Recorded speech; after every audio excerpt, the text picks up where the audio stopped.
Big country stood up and said, well, sir, if we don't pay and we're attacked by Russia, will you protect us? I said, you didn't pay? You're delinquent? He said, yes, let's say that happened. No, I would not protect you. In fact, I would encourage them to do whatever the hell they want. One official described the president as aghast at Trump's NATO remark, expressing a desire to personally address it. Since then, he has consistently criticized Trump for the comment, even publicly naming him in a video filmed in the White House Roosevelt Room, a significant departure from his previous reluctance to mention Trump by name. In recent remarks, Biden condemned Trump's actions, stating, Trump gave an invitation to Putin to invade some of our NATO allies. He labeled Trump's behavior as dumb, shameful, dangerous, and un-American. Before this bill was passed in the Senate last night. But in recent days, those stakes have risen. And that's because the former president has sent a dangerous and shockingly, frankly, un-American signal to the world.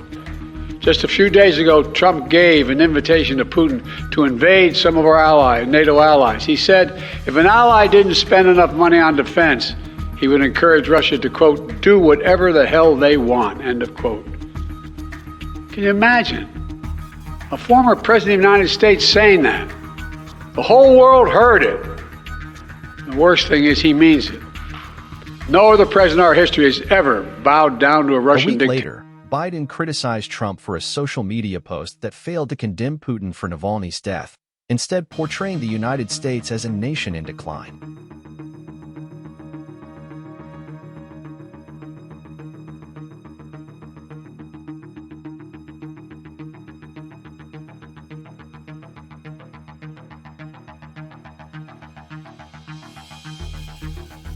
He emphasized the urgent need for more ammunition and assistance for Ukrainian soldiers, blaming congressional inaction for Ukraine's military withdrawal from the key town of Avdiivka over the weekend.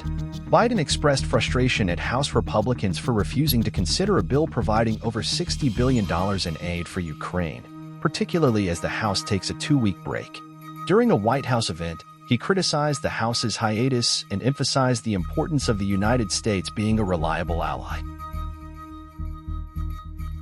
To let him know that I was confident we're going to get that money to keep that country from being overrun by Russia.